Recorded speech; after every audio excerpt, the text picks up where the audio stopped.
Vamos dar início, então, ao nosso estudo hoje. Vamos orar para que tenhamos tempo. Uma hora passa tão rápido, né?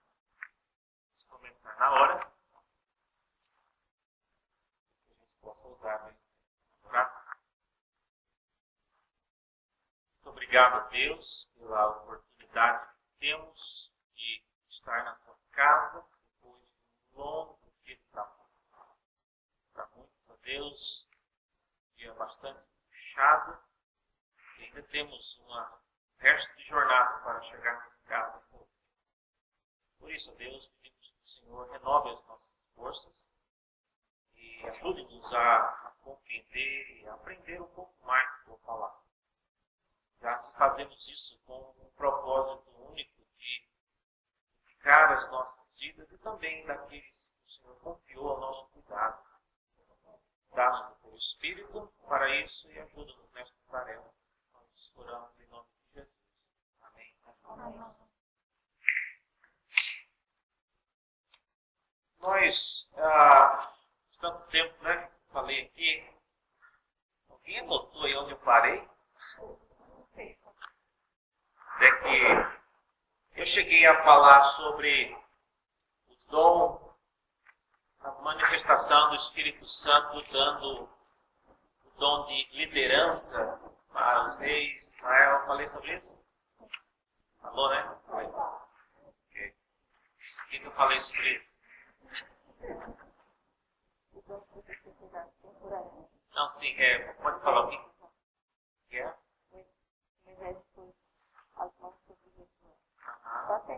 Ok.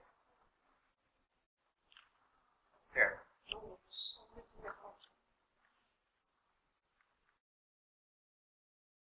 Isso. Eu queria então começar desse ponto mostrando que a manifestação do Espírito Santo no Antigo Testamento ela vai além de uma mera capacitação para que um homem ou uma mulher de Deus realize proezas do tipo daquelas que Sansão fazia. Até hoje eu não entendo como é que ele conseguiu amarrar o rabo de 300 raposas, ainda colocar fogo entre eles. Não sei se você já tentou sequer dobrar o rabo de um cachorro. Não é uma coisa simples, né? Não tem como amarrar o rabo. Em todos os casos, a presença do Espírito Santo ela não é só para esse tipo de atividades, de proezas. Um exemplo disso, quando lá em 1 Samuel, no capítulo 10, versículo 6, quando Saul ele é ungido rei em Israel, nós lemos a respeito dele e isso é muito importante a gente saber, porque Saul ele vai se tornar uma pessoa, uma incógnita, não é mesmo? Ele é uma pessoa problemática, mas é importante você saber que desde o início ele tinha uma presença do Espírito na vida dele. Capítulo 10, 1 Samuel 10, no versículo 6, nós lemos assim. Isso logo depois que ele foi ungido, né? Ele diz assim, diz que o Espírito do Senhor, está dito, o Espírito do Senhor se apossará de ti, você vai profetizar. Nós já falamos, para que o rei precisava profetizar? Boa pergunta. Terceiro, você será mudado em outro homem. Então, o homem que vai ser o Saul daqui em diante é um homem mudado. Pode perguntar, reverendo, então o que ele devia ser, né? Porque depois de mudado, ele era o que era, o que ele era então, antes dele ser mudado? Não precisamos, irmãos, tem muita gente que é apressada em culpar Saul de tantas coisas, porque ele desobedeceu rápido a Deus. Essa ideia de desobedecer rápido, Salomão também desobedeceu muito rápido. Davi também. A questão é que Saul, ele não se arrependeu na mesma rapidez que ele desobedeceu. E nisso você vê uma grande diferença de Saul para Davi, por exemplo. Tá? Salomão, depois a gente trata de Salomão. Então, eu queria iniciar com essa palavra, mostrando que a manifestação do Espírito, ela vai além de uma mera capacitação para tornar a pessoa mais forte, capaz de realizar proezas como aquelas dos dias de Sansão. Isso, então, é seguido por uma informação, veja lá no capítulo 13, 13 não, vamos direto para o capítulo 16, quando já depois de Saul ter sido rejeitado, Davi, ele é ungido rei em Israel. Capítulo 16, em 1 Samuel, no versículo 13, nós lemos assim: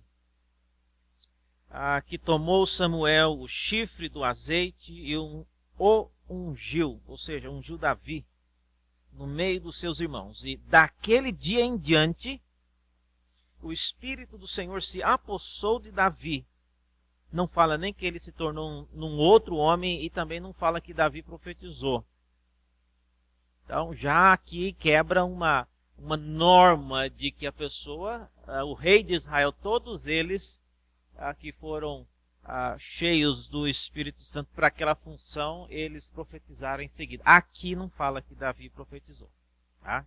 Então, mais para frente vai falar, mas aqui não fala. O que eu estou interessado é no versículo 14, logo depois que Davi é batizado, é ungido rei. Versículo 14 diz que, tendo-se retirado o Espírito do Senhor de Saul, da parte deste um espírito maligno o atormentava. Então, o espírito que estava em Davi é o mesmo que estava em Saul. Isso mostra então que o Espírito de Deus agindo nos reis de Israel era um espírito, era uma capacitação do Espírito para a liderança, para agir como um rei em Israel. Então não era o Espírito Santo que regenera, que leva a pessoa à salvação. A eleição, nem a de Saul, nem a de Davi, elas não dizem respeito à eleição para a vida eterna. O Espírito sair de Saul não significa que ele deixou de ser crente, que ele perdeu a salvação. Absolutamente nada disso está relacionado com salvação. Nós estamos falando aqui de um espírito de capacitação para essa tarefa. Mas, reverendo, é o Espírito de Deus. Eu sei. Mas o Espírito de Deus, ele manifesta e ele age de diversas maneiras.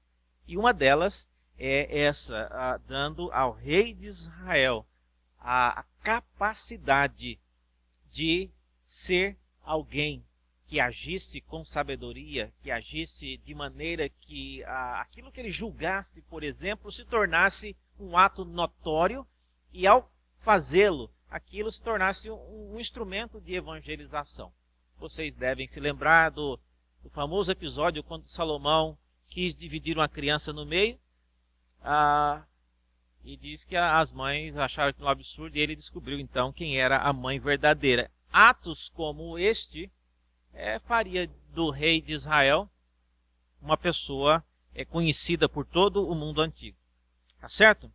Então, basicamente, por causa de episódios como esse, o Espírito saindo de um, entrando no outro, as pessoas às vezes são inclinadas a pensar que o Espírito Santo no Antigo Testamento era apenas uma coisa transitória, não era uma coisa definitiva como no Novo Testamento. Depois que lá em Atos 2, o Espírito desceu, aí acabou. Agora é diferente.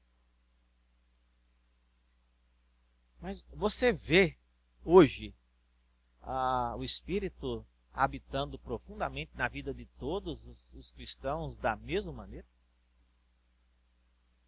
aquilo que Deus, pelo seu Espírito, capacitou, por exemplo, aquele grupo que estava lá naquele recinto, e eles começaram a cada um falar em línguas diferentes, com as labaredas de fogo descendo sobre. Era como de fogo, né? Porque se fosse de fogo, matava. Era como de fogo e vinha sobre a cabeça de alguns indivíduos. E eles então começaram a falar, cada um no idioma da região ali. E esse foi um dom especial. Ainda que depois daquele dia, outras pessoas falaram em línguas, outras pessoas tiveram o dom de línguas, nem todos, ou até onde eu sei, ninguém mais teve essa experiência de falar em línguas com a labareda descendo do céu em cima da cabeça. Então é também uma manifestação transitória, passageira. O dom que o apóstolo Paulo teve, possivelmente dado pelo Espírito, para ressuscitar aquele indivíduo que dormiu no culto, onde ele estava pregando, chamado Eutico, né? Ele caiu da janela e morreu. E Paulo ressuscitou o rapaz. Olha que eu não sei de outro apóstolo que tenha ressuscitado alguém, ou de alguém mais. O Novo Testamento não fala de alguém mais ressuscitando, ou de várias pessoas com o dom de ressuscitamento. Eu não conheço e também não lembro de ter visto.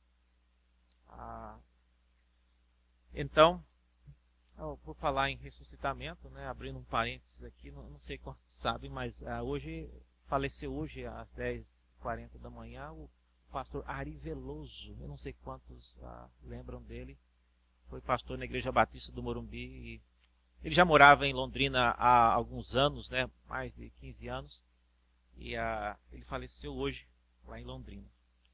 Então, nós não temos ninguém que tenha o dom de ressuscitar para ir lá agora ressuscitar as pessoas. Então, eram manifestações também temporâneas e específicas. Portanto, por que achar que o Espírito Santo que manifestava em ocasiões seletas no Antigo Testamento era de qualidade inferior daquela do Novo?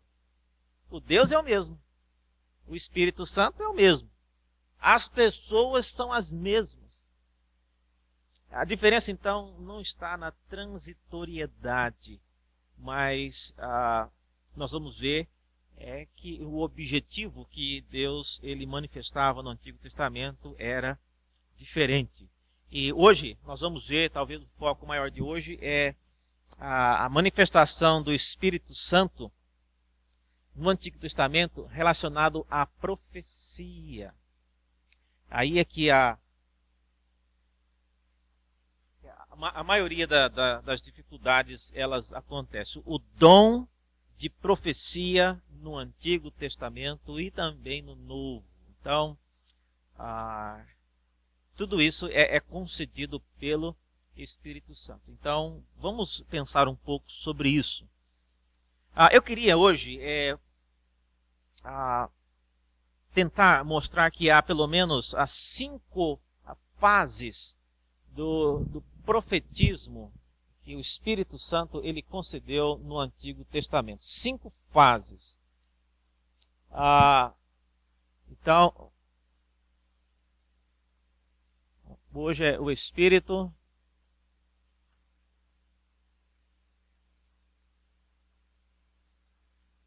e o profetismo.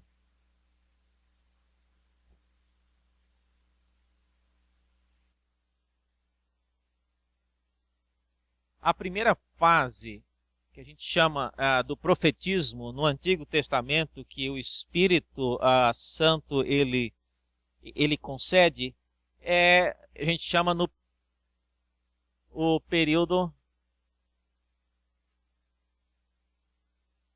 mosaico.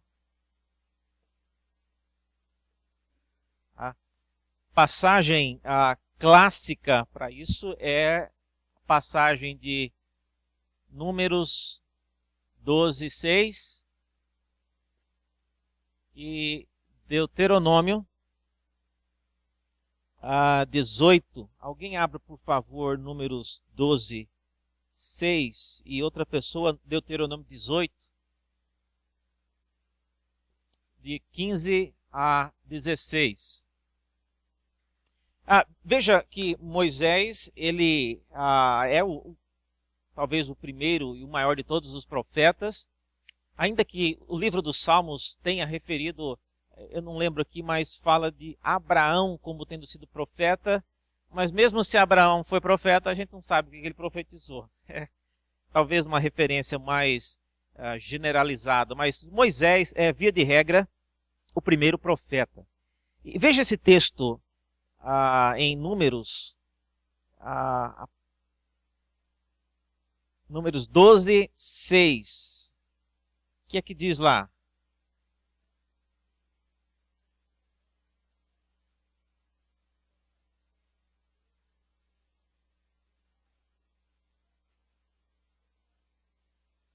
E próximo versículo, por favor. Aham.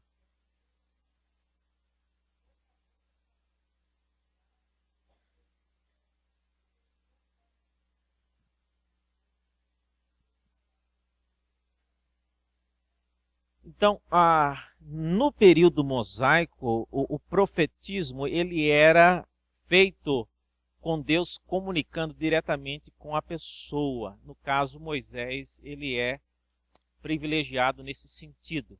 Mais adiante, nós lemos que Moisés era alguém com quem Deus conversava como um amigo conversando com outro amigo. Então, esse é um período extremamente importante e é um período de profetismo, porque Moisés ouvia aquilo que Deus tinha para dizer e voltava e dizia aquilo ao povo. É essa a dinâmica básica de um profeta. Ele ouve o que Deus tem para falar e entrega a mensagem para o destinatário. Então, esse era o período mosaico. Passagem de Deuteronômio fala, interessante, veja lá.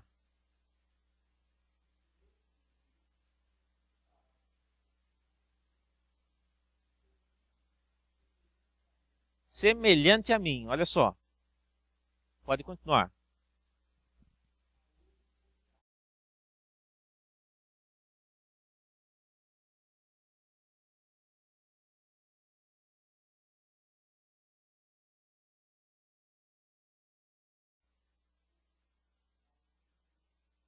Isso. Então, o próprio Moisés, ele já anunciava que viria alguém depois dele semelhante a ele. Só que não seria totalmente igual, era semelhante. Um segundo período, onde já é o período que a gente chama período de Samuel e Reis. Nesse período, os profetas, como era o caso de Samuel, e o Espírito habitava na vida de Davi, passava para Saul e fazia todas essas coisas, mas no período de Samuel, o dom concedido pelo Espírito para que as pessoas profetizassem era visando, na maioria das vezes, como era o caso de Saul, era uma profecia que, de alguma maneira, ajudava no trabalho de liderança, no exercício da liderança e do seu ministério como rei. Pergunta, reverendo, o que é que ser rei tem a ver com profecia? Eu não estou entendendo ainda. Por que um rei tem que profetizar?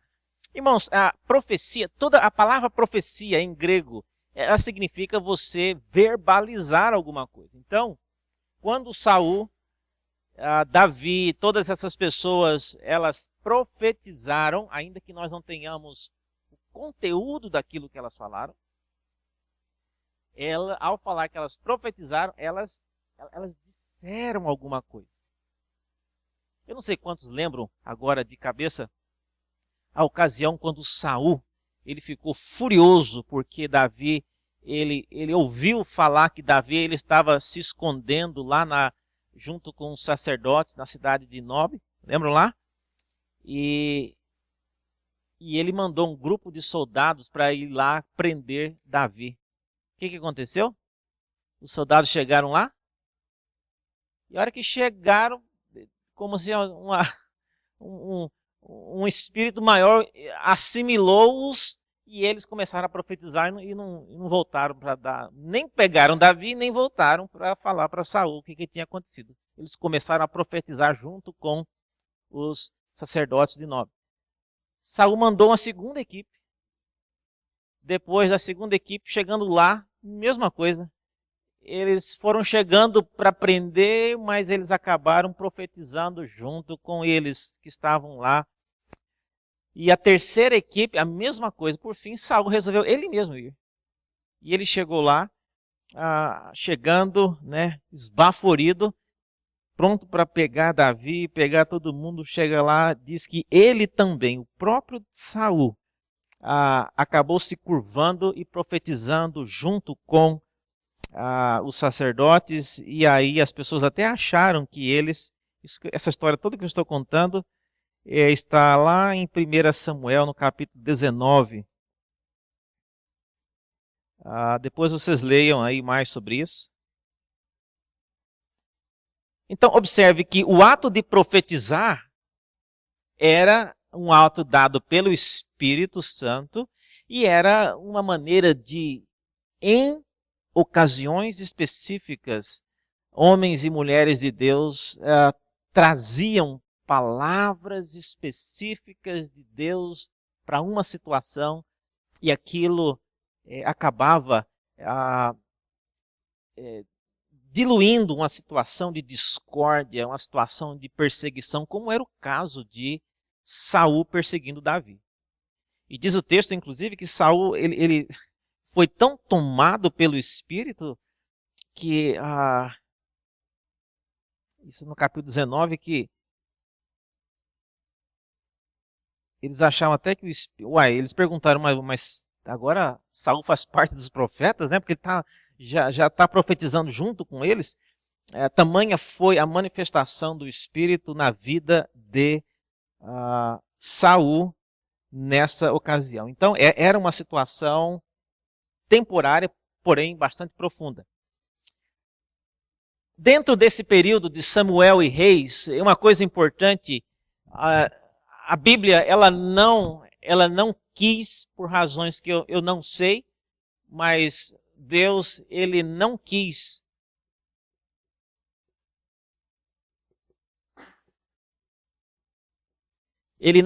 registrar as profecias dos profetas desse período. Nós não temos nenhum registro daquilo que Elias falou, por exemplo. Não, reverendo, tem lá no livro de Reis, não. Ela fala sobre a vida dele, sobre os milagres que ele fez, sobre as várias coisas que aconteceram com ele, mas o livro da profecia de Elias não tem. O livro da profecia de Eliseu também não tem. O livro das profecias de Samuel também não tem, porque o livro de 1 e 2 Samuel não falam só de Samuel. Aliás, Samuel morre, capítulo 25 de 1 Samuel já fala que ele morreu. Isso de 1 Samuel. Tem um outro Samuel em 2 Samuel, então nem os livros de Samuel falam só sobre Samuel. Então, uma das características desse período aqui é que o registro não aconteceu. O Espírito agiu, mas ele não quis que fosse registrado o conteúdo daquilo que foi falado, mas fosse registrado a vida e a obra dos profetas que falaram nesse período. E eram gente grande, gente importante. Olha, nós temos Samuel, nós temos Elias, nós temos Eliseu. Eliseu curava até morto, lembra? Ele estava morto lá na cova dele, um soldado caiu, encostou na perna dele e ressuscitou. Então, olha, mas não temos nenhum livro, o relato das profecias de Eliseu. Devia ser uma coisa até importante, mas Deus achou que não era necessária naquele momento. Nesse período, por exemplo, você vai encontrar profetas como Balaão, que a gente não sabe exatamente de onde veio, ele um um jeito meio estranho de profetizar. Ela era a profecia alugada, né? Ele recebia para profetizar, e Deus, lá em Números, no capítulo 22, 24:2, especificamente, fala que Balaão, pelo poder do Espírito Santo sobre ele profetizou palavras. E vocês sabem a história, mesmo sendo um profeta fora do povo de Israel, o Espírito Santo agiu na vida daquele homem, que mesmo tendo sido contratado para amaldiçoar Israel, ele começava a falar, e aí a maldição dele virava numa bênção. E a pessoa que contratou o serviço achou aquilo extremamente uma brincadeira de mau gosto, né? Porque pagou para o cara amaldiçoar, e ele vai, além de não amaldiçoar, ainda abençoa aqueles contra quem Balaque queria a maldição. Um terceiro período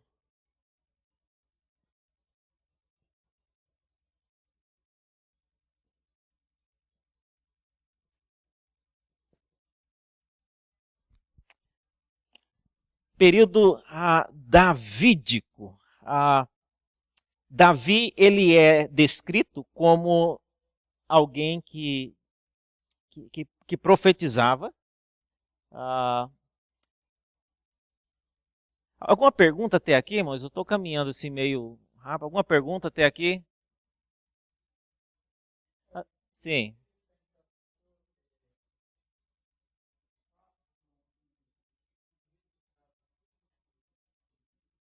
Aham. Uhum.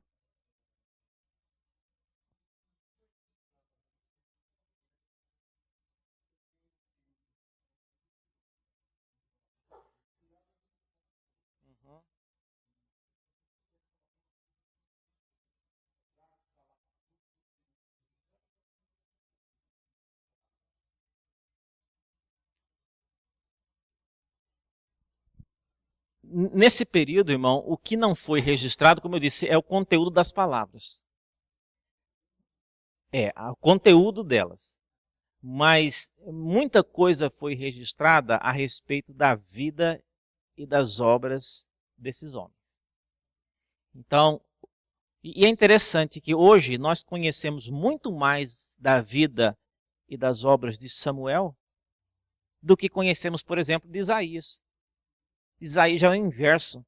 Nós temos muitas palavras dele, mas sabemos muito pouco de quem ele era, se ele era casado, solteiro, onde ele morou. A gente sabe pouco. Então, foi propósito de Deus a fazer as coisas dessa maneira aí.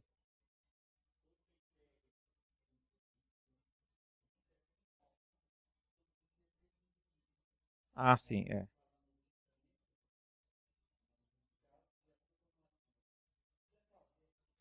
Eu vou já, mas na sequência, tá? Eu vou falar sobre isso. Um terceiro período, então, é o período davídico. Davi, quando ele, eu estou tentando achar aqui, eu escrevi uma coisa recentemente, eu achei interessante, eu não está nesse esboço meu aqui, mas Davi, fala que ele profetizava com harpas. Eu gostei dessa expressão, profetizar com harpas e adufes. Então, deixa eu ver se eu acho aqui. Alguém sabe onde tem esse...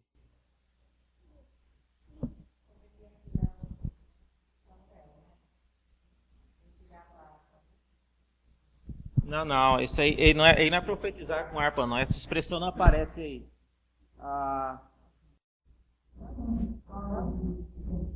Isso, né? Você lembra de algum texto, Tom? Hã? Não. Aí é quando ele espanta o espírito cantando. É...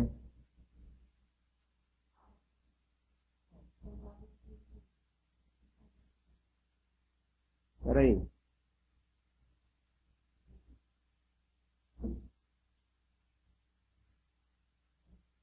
Olha aí, aqui, um exemplo aqui, ó. 1 Crônicas 25.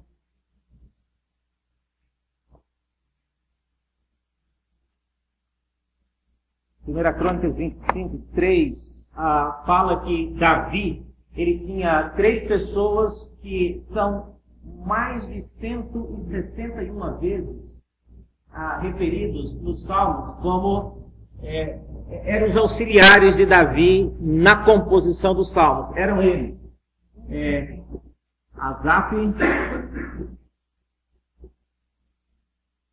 Emã e o famoso Jedutum. Jedutum, ele é o chamado o mestre do canto, que algumas vezes, vocês já viram que tem algum salmo que fala, esse salmo é dedicado ao mestre de canto. É esse aqui. Tá? É o Jedutum. 36 vezes dessas 116 aparece falando Jedutum, o mestre de canto. Então, é ele que é o mestre de canto, para quem alguns salmos foram dedicados. E nesse caso aqui, fala que o Jedutum,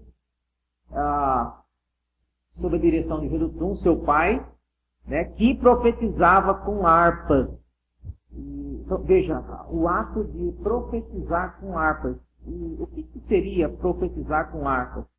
É exatamente a atuação do Espírito na vida de homens como esses 3 aqui e o próprio Davi, compondo alguma coisa que viesse a ser a palavra de Deus, e que hoje é o livro dos Salmos. Então, aquilo que Davi produziu não era simplesmente um corinho, um hino. Hoje nós temos hinos que não são inspirados, tanto no hinário quanto de qualquer outro lugar. Então, o hino ser bonito, ser antigo, ser conhecido, não é requisito para ser inspirado. O requisito é que essas pessoas, elas tinham uma atuação especial do Espírito. Então, o Espírito trabalhava nessas pessoas, no caso aí, Jedutum, Asaf. Asaf escreveu vários salmos com Davi. Asaf era conhecido como o cronista. Ele escrevia mais do que o Jedutum. Jedutum, ele era o cantor. E também há uma expressão interessante que fala que, olha só em 1 Crônicas 25, versículo 5, alguém leia aí.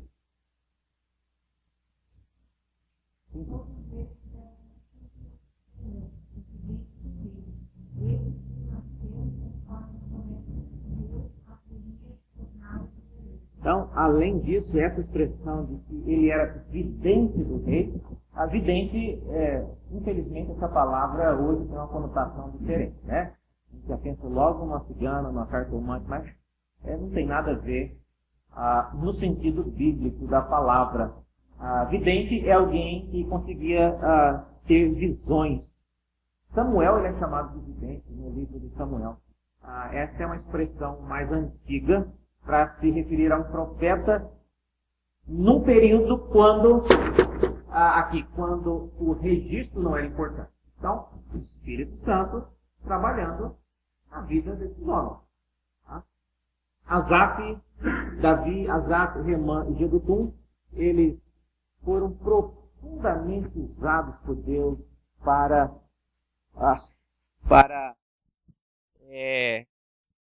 escrever coisas inspiradas. Eu acredito, eu não tenho como provar isso, mas eu acredito que várias vezes que Davi teve que consolar e espantar o espírito de Saul, enquanto Saul estava irado, Davi ele não só tocava, ele cantava também. E aquilo que ele falava ajudava o espírito e também Saul acalmar os ânimos, né? Por que eu acredito nisso? Veja lá no capítulo 16 de 1 Samuel, uma das qualificações de de Davi era, veja lá, 1 Samuel 16, versículo 18. Nós já falamos sobre isso aqui, eu acho.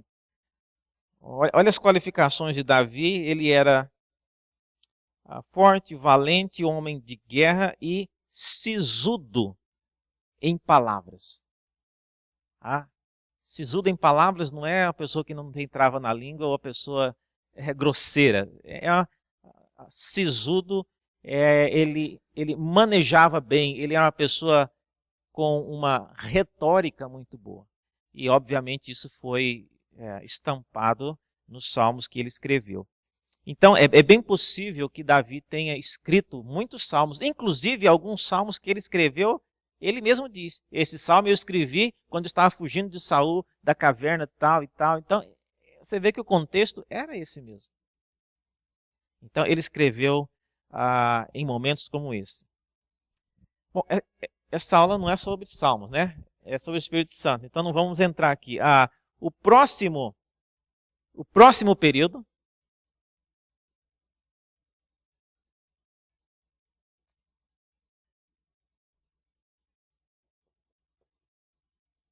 é o período profético propriamente dito, quando nós conhecemos os profetas maiores e menores. A atuação do Espírito Santo nesse período, ela é totalmente diferente daquela nos profetas chamados profetas aqui no período de Samuel e Reis. Porque aqui você tem o interesse da parte de Deus que o Espírito Santo, quando atuando nesses homens, ele pudesse capacitá-los para registrar aquilo que eles estavam falando. E isso faz toda a diferença.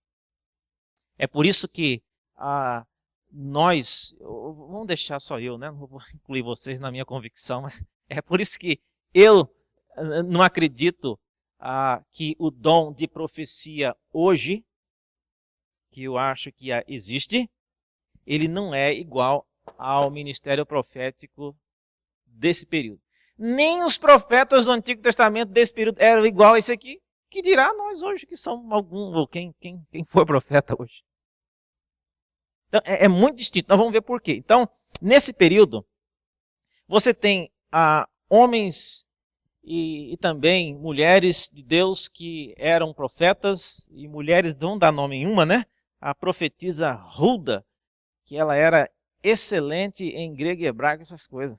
E no dia que deram sumiço na Bíblia, lá nos dias de Josias, se não fosse essa Hulda, ele não sabia nem que livro era aquele.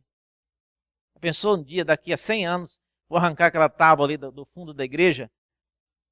E vamos dizer que daqui a 100 anos, Deus permita que não aconteça isso, né? Mas a igreja de Santa Mário já desviou totalmente da palavra, não prega nem a Bíblia mais. E aí eles acham um livro enfiado atrás daquelas tábuas ali. E aí o livro é de um tal de Almeida. João Ferreira de Almeida. Quem é esse homem, né? Aí vai levar para alguém. O senhor conhece esse Almeida? Então, é isso que aconteceu. Essa Hulda, ela sabia que aquele livro era o livro da lei. E ela ainda falou, olha, se metade do que isso aqui está falando for verdade, vocês estão fritos, porque isso aqui é condenação para vocês. E Josias prontamente arrependeu-se, vocês sabem a história. Então, o ministério profético, Deus tinha interesse em registrar. Vamos pegar um exemplo para vocês entenderem isso, como é que o Espírito agia aqui. Vamos pegar a profecia de Jonas.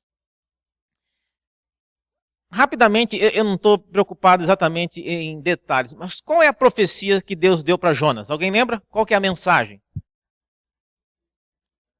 A visão que Jonas teve. Imagine Jonas, uma certa noite, ele teve a visão e Deus comunicou a mensagem para ele. Qual que era a mensagem que Deus deu para Jonas? Você lembra? Não, um pouquinho mais específico. Qual que era a mensagem que Jonas tinha que entregar? Exatamente, Nélia. Era simples a mensagem. Talvez uns 2 versículos só. Vai a Nínive e fala que 3 dias é o tempo que gastava para atravessar a cidade. 40 dias. Se não converter, eu vou subverter a cidade. E aí, essa era a mensagem. Simples, não tinha muita complicação. Então, aquilo que Deus, pelo Espírito, comunicou para Jonas foi essa mensagem, digamos, de 2 versículos. Aí você tem, então, a visão. A visão foi a mensagem. Vamos imaginar aqui 2 versos. No livro de Jonas, o que é que você tem narrado no livro de Jonas? A profecia é só 2 versículos. E o resto? O resto, no livro de Jonas, você tem a parte da entrega. Não necessariamente a desobediência, mas todo o processo que envolveu Jonas, ele ir, antes de ir, ele tentou fugir, mas tudo isso faz parte de um processo de entrega da mensagem. Não é a mensagem. O fato de Jonas querer ir para outro lugar e ter sido engolido pela baleia, isso aí não faz parte da mensagem que Jonas teria que entregar a Nínive. Vocês estão entendendo? Aquilo que ele recebeu em sonho e visão, veio da parte de Deus, é só isso aqui. O Espírito Santo concedeu a ele esses 2 versículos. O livro que está na Bíblia de vocês hoje, de Jonas, tem 4 capítulos. Não é só 2 versículos. E de onde que veio o resto? O resto é um relato detalhado de tudo o que envolveu na entrega da mensagem desse livro. E o Espírito Santo agia na vida de Jonas também guiando, não fazendo ele teimar, mas guiando o processo dele registrar tudo aquilo que estava acontecendo. Então, nesses profetas aqui, não somente a visão, os 2 versos, mas também tudo que envolveu a entrega e o processo de escrever era guiado pelo Espírito Santo. Várias vezes vocês devem lembrar aquela expressão que diz assim: e o Espírito se apossou poderosamente do profeta tal, e ele começou a profetizar dizendo isso, isso, isso. Em alguns casos fala que o Espírito me pegou pelos cabelos, e aí a pessoa tinha que ter cabelo, né? Porque senão pegou pelos cabelos e me levou para uma região tal. Em outros casos diz que ele estava às margens do rio Quebar e o Espírito veio poderosamente sobre ele e ele começou a ter visões.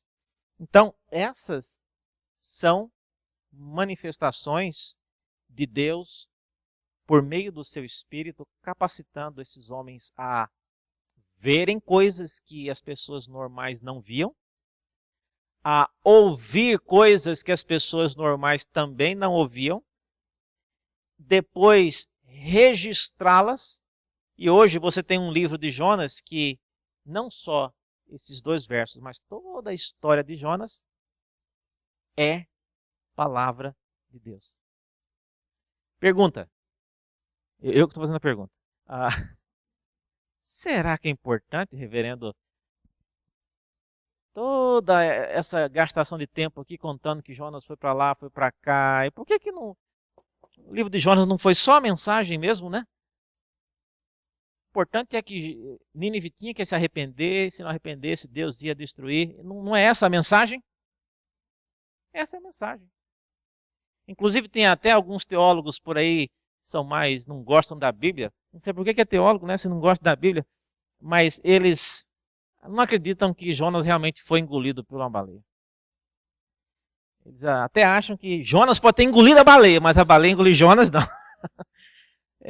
Acha que isso é uma ficção e que, dizem eles, a mensagem de Jonas é mais com respeito à obediência e desobediência. Não faz a menor diferença se Jonas foi engolido, se não foi. Isso não é importante, dizem eles. Sim, Tom. Um grande peixe, né?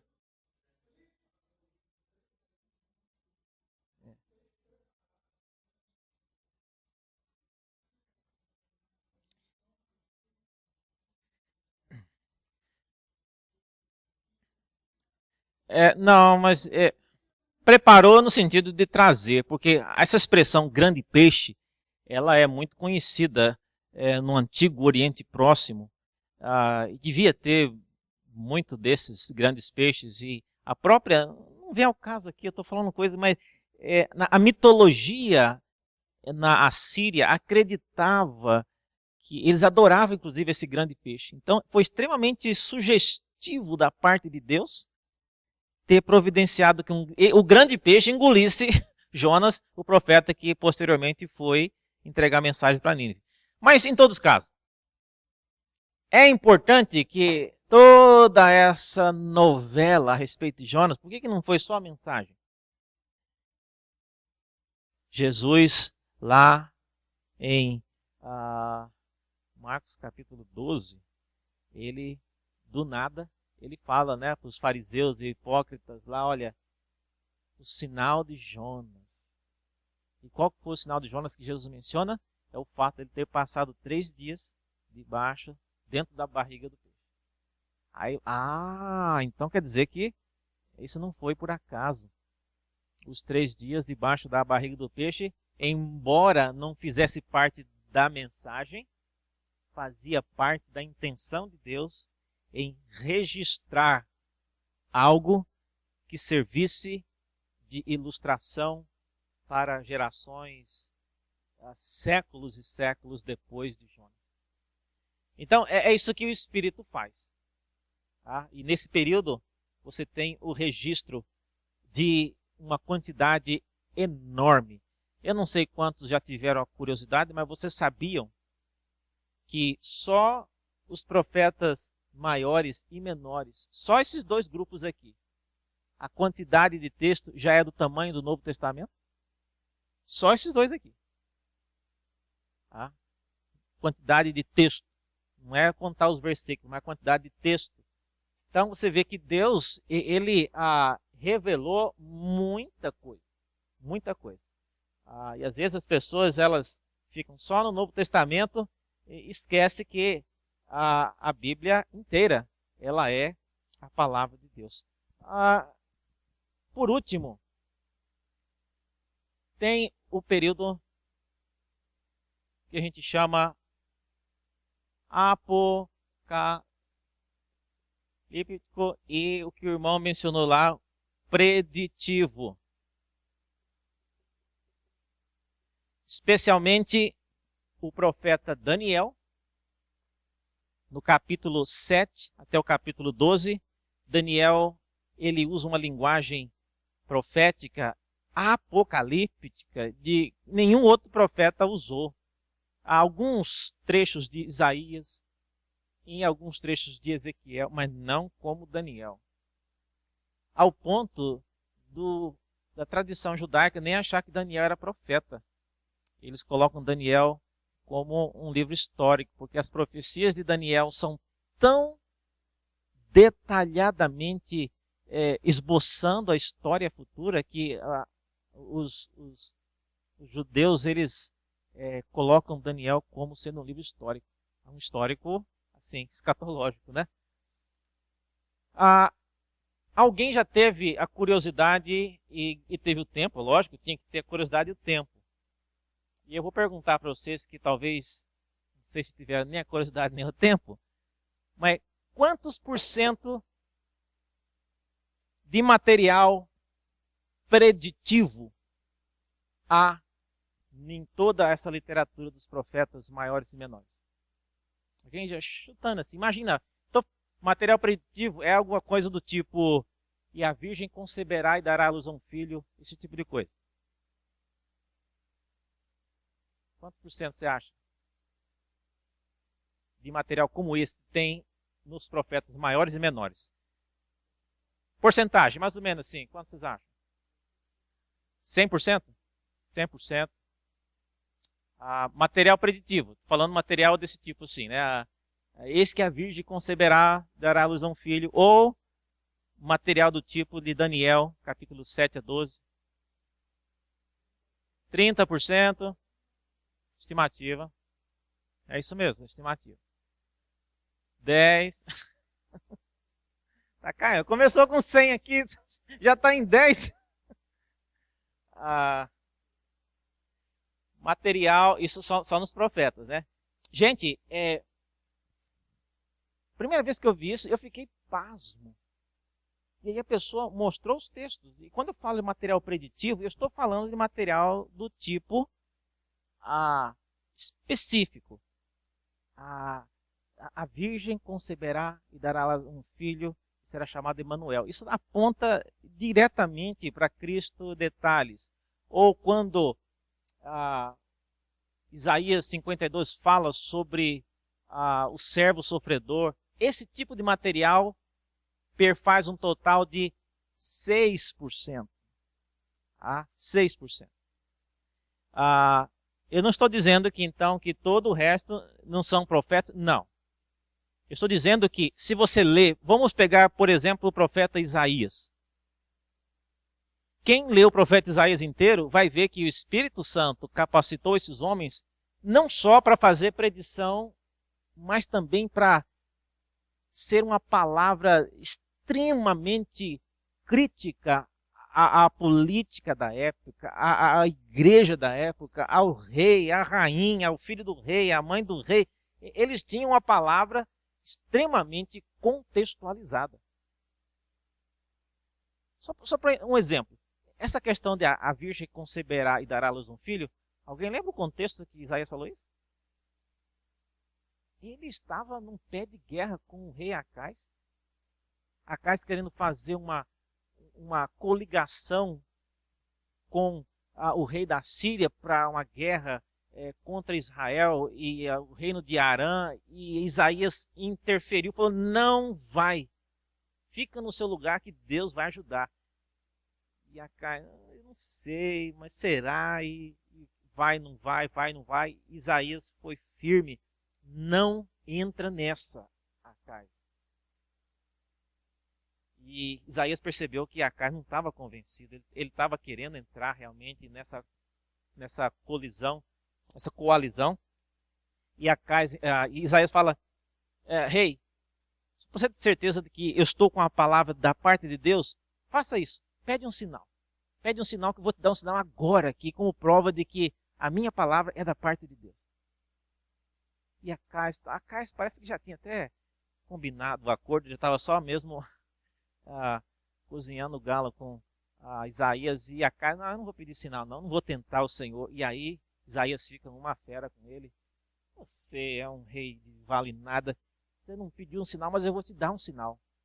E aí é que ele fala no capítulo 7 de Isaías, eis que a virgem conceberá e dará a luz um filho.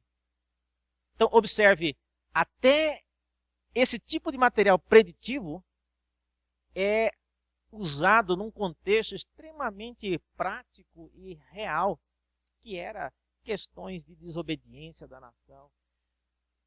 Você pega, por exemplo, profetas como Jeremias. Gente, ele trabalha delongadamente descrevendo a queda de Jerusalém, lamentando a queda de Jerusalém. Então, o material preditivo, ele não é o principal foco desses profetas. É um foco, mas não é o principal. Nos anos 60, eu sou de 68, né, mas eu sei porque eu leio. Mas nos anos 60 houve uma grande crítica à autoridade da Bíblia. Isso fora daqui, nos Estados Unidos. E aí acabou chegando aqui também. E uma das coisas que as pessoas faziam era, para defender a autoridade da Bíblia, mostravam uma quantidade enorme de textos no Antigo Testamento que eram cumpridos no Novo Testamento. Então, eles tinham uma lista enorme. Tem livros só com essas listas. Mais de 300 textos no Antigo Testamento e no Novo, o seu cumprimento. E por causa disso, essa tendência de trabalhar com a predição e cumprimento ficou muito famosa. Tá? Então, as pessoas falam, olha aqui, ó, isso aqui foi profetizado 500 anos antes. E aqui cumpriu exatamente. Então, a Bíblia, ela é extremamente verdadeira. Bom, a Bíblia é verdadeira de qualquer forma.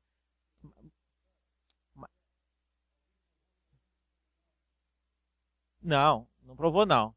Mas o que eu estou falando é que esse trabalho de depender só na predição acabou tirando o foco de outras palavras que o profeta falou. É mais nesse sentido que eu estou falando. Tá? E por que eu estou falando isso? Lembra lá do caso de Jonas? Tá? A mensagem de Jonas, ela envolveu a visão que ele teve, envolveu a entrega, e envolveu também o registro daquilo tudo. Resumo da ópera. O trabalho do Espírito Santo, gente, ele é bem mais profundo do que a gente imagina no Antigo Testamento. Só tomando como exemplo isso aqui. Você lembra quando Daniel recebeu as primeiras visões dele? E ele não entendia o que ele recebeu?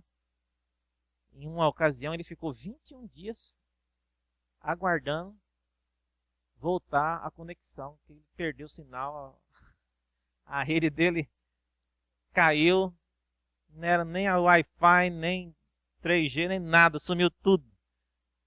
E aí quando depois de 21 dias ficou sabendo que tinha um tal de príncipe da Pérsia que estava bloqueando o sinal e não deixava o anjo da parte de Deus vir e trazer o quê? O que o anjo ia trazer? É o significado, né? A compreensão. E Daniel ficou tanto tempo com essa mensagem sem significado que diz que ele quase adoeceu. Então o Espírito, por meio daquele anjo, vem e traz o significado. Então era sim uma atuação bastante forte e poderosa, mas era uma ação específica, ia muito além de ser preditiva, tá? Envolvia também aspectos morais, religiosos e sociais. A hora já é chegada. Pergunta.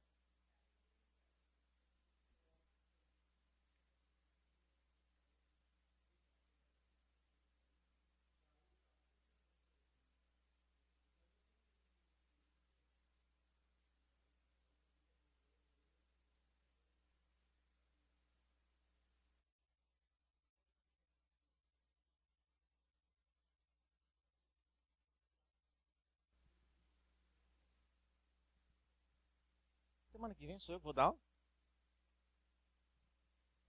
Essa pergunta é muito boa, mas tá muito tarde para responder ela.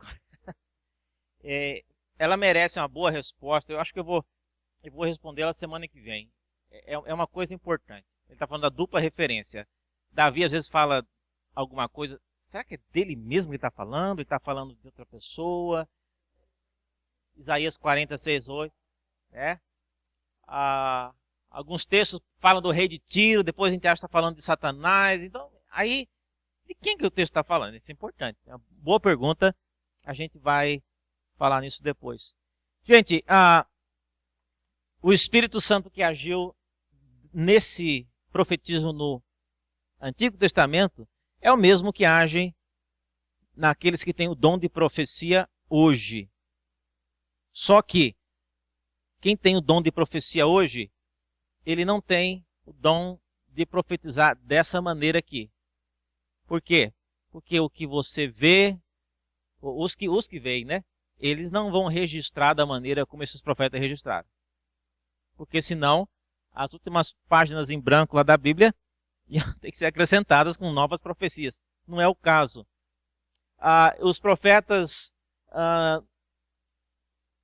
nesse estilo, também muito pouco.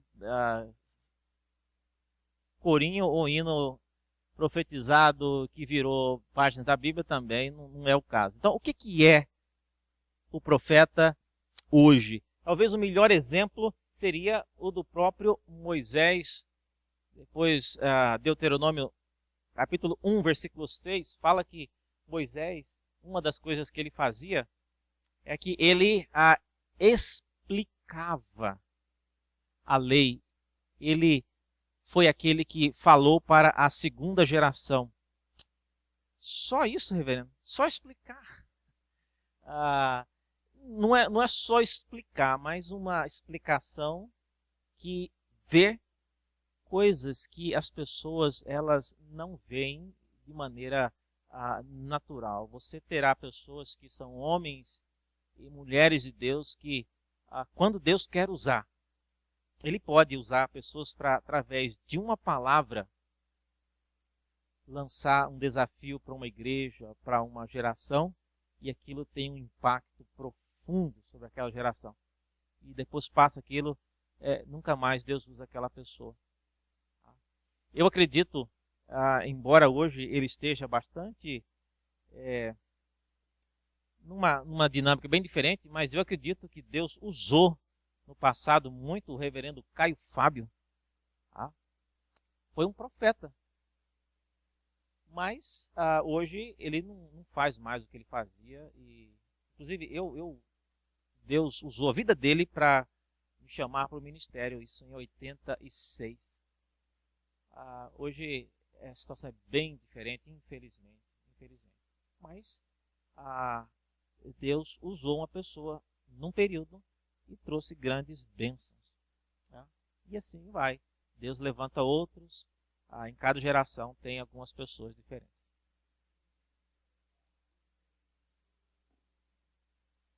É o quê? Nega. Né?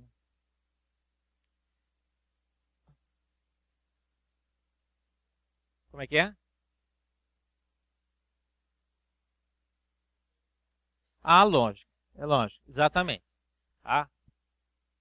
E quando isso tem demais, gente, tem demais. Eu canso de ouvir pessoas, reverendo, essas noites eu sonhei com a minha tia e que ela ia viajar e o carro ia capotar. E não é que o carro capotou mesmo, reverendo? O que é isso? Eu não sei o que é isso. Uma coisa eu sei, que a profecia da parte de Deus, quando ela é da parte de Deus, no caso desses modos, ela era registrada e ela tinha um propósito específico. Hoje, o carro vai capotar, se a pessoa vai casar com ciclano ou beltrano, isso não faz parte da agenda de Deus, e eu tenho certeza de falar isso, não é porque eu conheço os corações, é porque eu conheço 1.500 anos de história da atividade profética. E eu sei que Deus nunca se envolveu detalhadamente com apontar carro vai capotar e essas coisas assim. Algumas vezes sim. Ele mandava um profeta como Naum para a cidade de Nínive com a profecia: olha, essa cidade ela vai cair e vai cair por meio de uma enchente. Específico. E não é que caiu mesmo? É através de uma enchente. Então, quando Deus quer, Ele faz. Mas isso com um propósito, assim, mas na história, isso é uma coisa bem rara. Tá bom? Semana que vem, vamos começar com essa pergunta, né? Ela é muito importante. Você pode me lembrar que eu vou começar com ela. Certo? São 9h10. Vamos orar e encerrar aqui a nossa aula hoje. Muito obrigado, Deus, pela Tua palavra e pelas lições que ela nos ensina. E pedimos que o Senhor mesmo aplique em nossos corações e faça produzir bons frutos. Nós não conseguimos fazer isso, muito menos convencer uns aos outros. É Tu mesmo quem faz esta tarefa. E nós pedimos que o Senhor faça conforme a Tua vontade. Oramos em nome de Jesus. Amém.